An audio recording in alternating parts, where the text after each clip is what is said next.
Let's face it, crypto is volatile, like really volatile. By the time you've finished watching this video, Bitcoin may have moved a few pips. Of course, there is one type of cryptocurrency that's designed to be the exact opposite of this, a decentralized stablecoin that can hold a dollar peg all without the intervention of any entity. My name is Guy, and in this video I'll be giving you everything that you need to know about DAI, the stablecoin developed by MakerDAO. Among other things, I will also take a look at what a decentralized stablecoin is, how it maintains the peg, competing stablecoins, and what I think the future holds for DAI. So be sure to stick around till the very end for my personal take.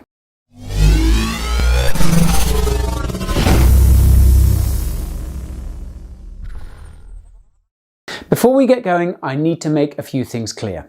Nope, I'm not a financial advisor. Sorry to disappoint you. So please do speak to yours before you consider crypto, stablecoins or otherwise. Also, if you're new to the Bureau, it's a pleasure having you here. I release regular reviews, so I suggest you subscribe as well as turn on those notifications. That way you won't miss them. Alrighty, let's dive into DAI. Now, before I can take a look into the mechanics of DAI, I need to run through a few basics on stablecoins.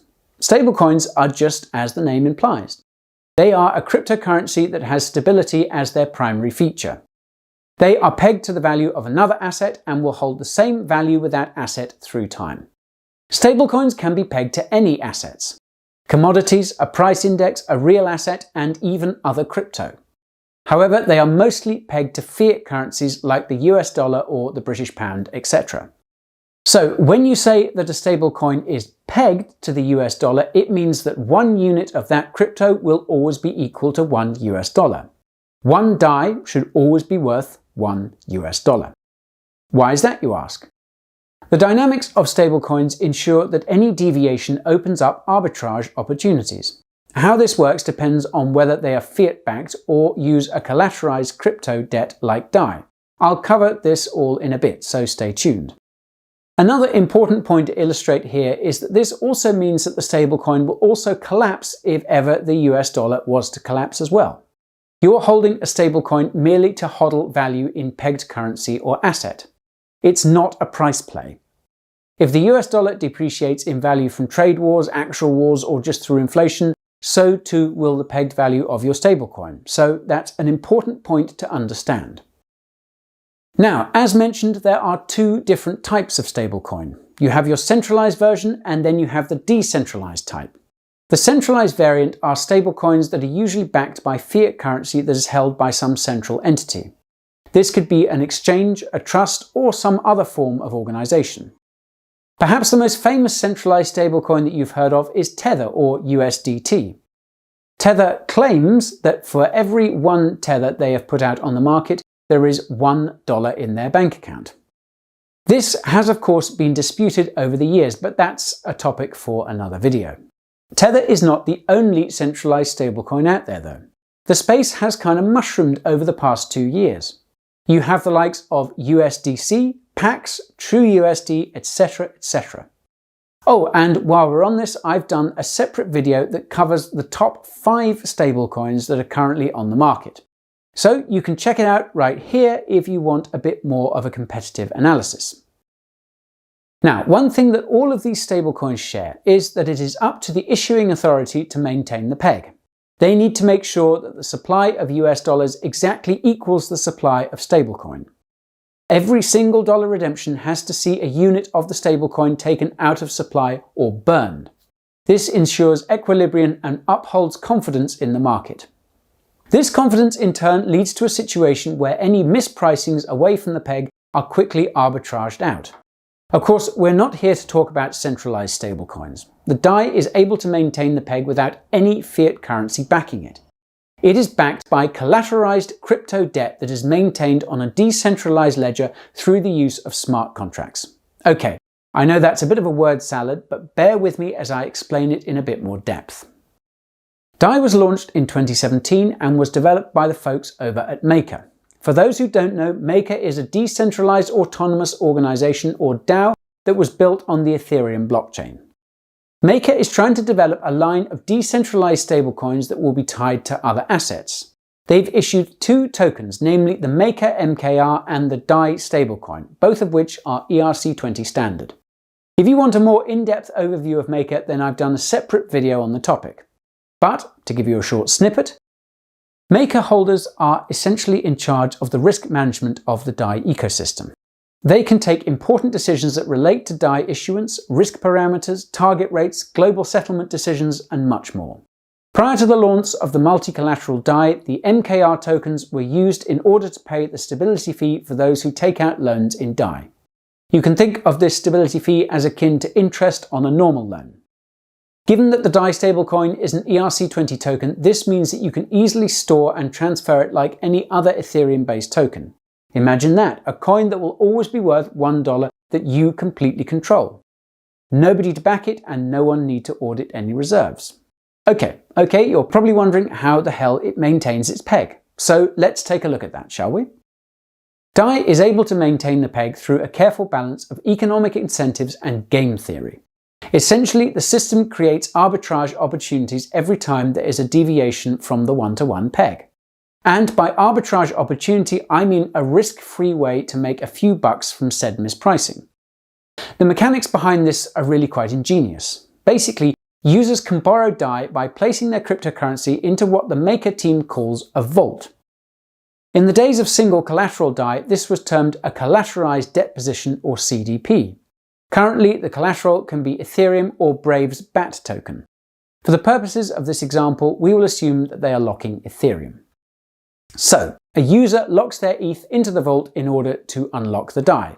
They can just as easily send the DAI back, along with a fee, in order to unlock the collateral that they posted.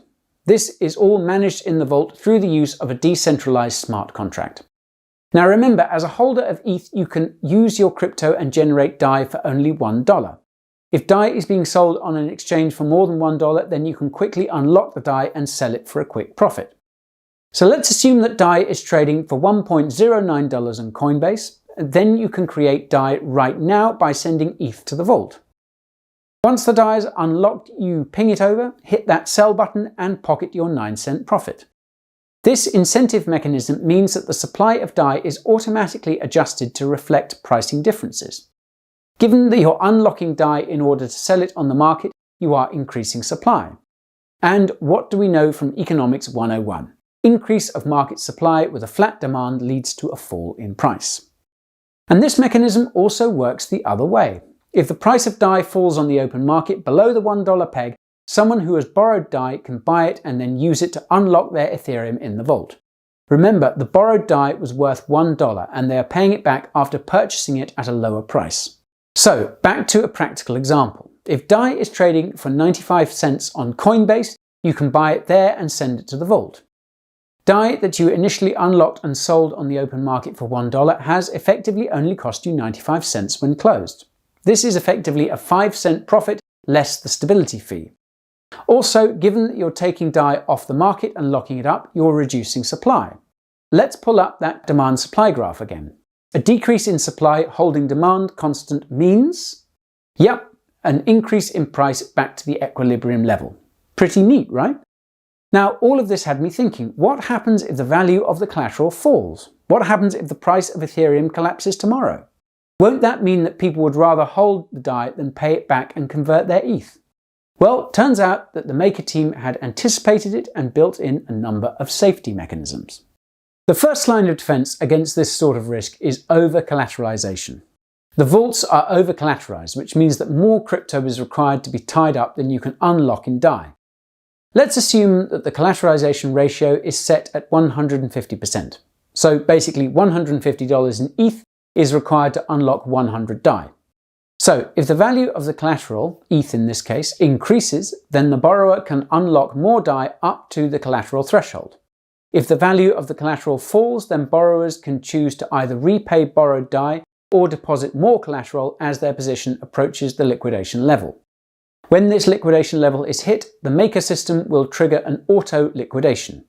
Now, the mechanics of this can get quite involved, so I'll try my best to explain it as succinctly as possible. Please bear with me.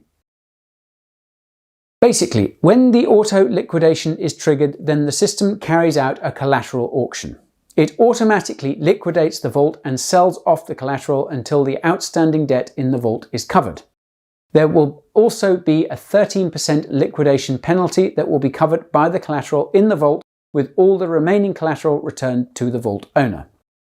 This penalty has been implemented in order to disincentivize users from ever being liquidated. If you know that failing to pay down your debt means you lose 13% of your collateral, then you sure as hell are going to want to make sure you avoid that. This liquidation penalty is also put to good use in the system as it's stored in a surplus fund. This surplus is also comprised of the accrued stability fee, and it is used in order to keep the maker system solvent in times of need. Those times are when the price drops so quickly that no one really wants to take over some of the collateral in the vault. Okay, so what happens if there's not enough surplus funds to cover the shortfall? Then the system will need to initiate a debt auction. In this auction, the winning bidder will pay DAI for MKR to cover outstanding debt that collateral auctions haven't been able to cover. MKR is minted by the system, which increases the supply of makers tokens. Still with me so far? Great. Of course, this MKR dilution needs to be counteracted somehow by a decrease of makers tokens in the system. This is through the use of a surplus auction. Remember that surplus that I talked about? Well, once it reaches a certain threshold, any additional funds are auctioned off to the community. This is called a surplus auction. In the surplus auction, the winning bidder pays in maker token to receive a certain amount of DAI. This MKR is then burned, which decreases the supply in the system. Now, I know that this was a bit of a handful, so if you're a bit lost, don't worry. I've linked to some handy resources below that could help. All you really need to know is that Maker have developed an ecosystem that is not only over-collateralized, but one that also penalizes users for failing to post more collateral. So, if you're unable to post collateral to top up the vault, you will automatically lose 13% of the collateral posted. You can think of it as a decentralized smart contract equivalent of a margin liquidation. However, instead of BitMEX getting that liquidation fee, it goes towards keeping the network stable. The auction system is also pretty genius in the way that it counteracts MKR dilution in the debt auction by burning maker tokens in the surplus auction. What's more interesting than just the mechanics is the fact that it's held out pretty well in practice. The single collateral DAI used in a similar auction system that worked even in the most strenuous market conditions.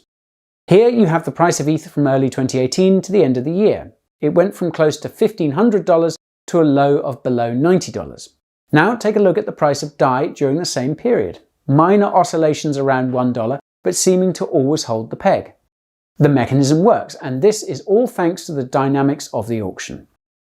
There is nobody issuing the tokens, nobody guaranteeing the debt. Nothing other than some smart coding on smart contracts backed by some smart economics. Smart all round. Moving on though, I mentioned the concept of single collateral and multi-collateral DAI, so let's take a bit of a closer look into that, shall we? When the DAI stablecoin was first issued, the collateral required was Ethereum. This meant that you needed to lock up ETH in order to unlock DAI. However, after months of planning, in November of last year, they released their multi-collateral DAI, MCD. The main benefit of this is that you could use more than just ETH in the CDPs, now Vault. You could also use BAT tokens, and they are assessing the possibility of other tokens such as Augur's REP. Multi-collateral DAI brings a number of other important updates and changes to the DAI ecosystem. For one, there is that name change from CDP to Vaults. You also have the multi-collateral variant adopting the DAI ticker, whereas the single collateral type will now be SAI, sahi. Oh, a quick side note here. If you hold single collateral DAI, then you can easily migrate it to the new MCD type. I've linked to some guides below that take you through it. Back to MCD, you also have some changes to the stability fee. With the single collateral DAI, these were paid in maker tokens. Now, with the launch of MCD, these stability fees can be paid in DAI.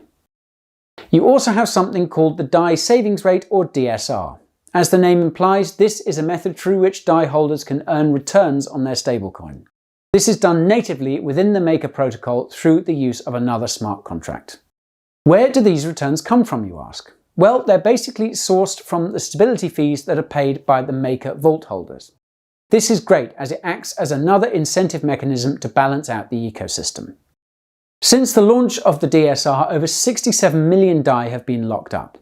At the time of this video, you had a savings rate of 7.5%, which is not that bad. It's about in line with a number of other staking coins, and I'm sure that it's much more than you'll be getting on your fiat savings rate. That's all well and good, but how do you go about earning those returns? This can be done through the use of Maker's Oasis DeFi Hub, so let's now take a look into that. The DeFi Hub brings together three key features of the Maker ecosystem into one simplistic user experience. You have Oasis Trade, Oasis Borrow, and Oasis Save. Oasis Trade is basically a decentralized exchange that allows you to trade your DAI for other ERC20 tokens such as Ethereum and Augur's REP. You can also trade DAI for the USDC stablecoin that we mentioned above. Then you have Oasis Borrow, which is where you can unlock DAI by creating a vault. Through this interface, you can borrow the DAI by locking up Ethereum or BAT. You'll also notice here how over-collateralized the current system is. Essentially, you have more than 3 times the collateral than there is DAI supply. This means that the system is quite secure from any sort of large falls in the value of said collateral. And the final part of the Oasis Hub is the saving mechanism that I mentioned earlier. Here you can lock up your DAI and earn that 7.5% savings rate. Using the Oasis Hub is pretty straightforward. You will need to connect the wallet that has your DAI stored on it. In this case, it was MetaMask for me. Once that's done, you'll need to deploy a proxy, set the allowance, deposit your DAI, and confirm it all. You can then head back to the savings panel and you can see the amount that you've deposited as well as previous transactions. So, pretty straightforward. On the other side of the crypto coin, if you want to borrow DAI, you'll need to lock up collateral in the vault. So, I head on over to Borrow and I click Get Started, which will take me to the vault options I have. Here you can see the exact terms of the vault, which in this case has a 150% liquidity ratio, 13% liquidation fee, and an 8% stability fee. Next step, you choose how much you would like to lock up and how much DAI you would like to generate. Take note though that you need to generate a minimum of 20 DAI in order to set up the vault. You also have to make sure that your collateral ratio is above the minimum of 150%. I would suggest that you deposit much more than this, as 150% is your liquidation level. If ETH markets move lower quickly, you're at risk of being liquidated and losing 13% of the collateral. Once that is done, you can confirm the transaction and the DAI will be sent to your wallet. So, you know how to generate DAI and how to earn interest on it. Let's take a quick look at the market, shall we? DAI is a pretty popular stablecoin and is listed on a number of exchanges. Here you can see the complete list of them. Some of the best names on that list, in my opinion, are Coinbase Pro, Kraken, and Bittrex. You have pretty decent liquidity across all of these exchanges, which means it's pretty easy to execute most order sizes with minimal slippage, even really large block orders. Of course, this is a decentralized stablecoin, so you may also want to stick with that decentralized spirit and use a DEX. You can trade DAI on any number of DEXs, including DAI's own version, limited pairs to trade with though. We've been through a lot, so congratulations for making it this far. I want to leave you with a few final thoughts on DAI. Firstly, I have to say that it's by far my most favorite stablecoin on the market. Cryptocurrency is supposed to be decentralized, and having to rely on a singular entity to maintain a stablecoin is the antithesis of that. Yes, I know that there are other decentralized stablecoins out there, but none of these have the liquidity or track record that DAI has. I'm also pretty psyched about the wide-scale adoption and the use of DAI in the decentralized finance or DeFi space. If you've seen my recent DeFi video, then you'll know why I'm so bullish on the sector. DAI is well positioned at the forefront of this increasingly hot market. Then of course you have that successful launch of the multi-collateral DAI last year. This upgrade went through without a glitch, and the new savings feature gives users the ability to earn a return from their DAI. So it's basically akin to saving dollars in a bank account, except dollars that no one can seize, you can freely move, and that you earn about 7% interest on. Dreamy. Okay, there are still risks. No system is 100% fail-proof, and I cannot say for certain that the Maker system is completely safe from potential exploits. It's also hard to tell exactly how the peg would behave with a cataclysmic fall in collateral value. Edge cases or black swan events happen regularly in financial markets. So I guess all I'm saying is don't sink your life savings into DAI, or any other singular asset for that matter. I'm sure your financial advisor would say the same thing. And that, my friends, is my video on the DAI stablecoin. That was quite a long one, but now I need to hear from you. What are your thoughts on DAI?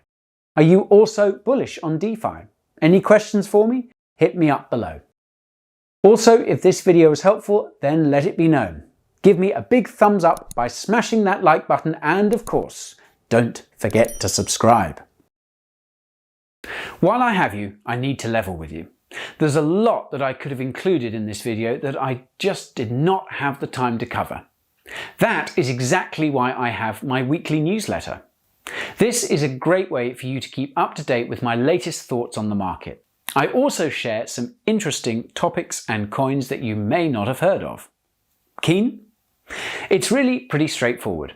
Ping over your email in the below sign up form. I'm working on my next newsletter as we speak. Take care, crypto fam.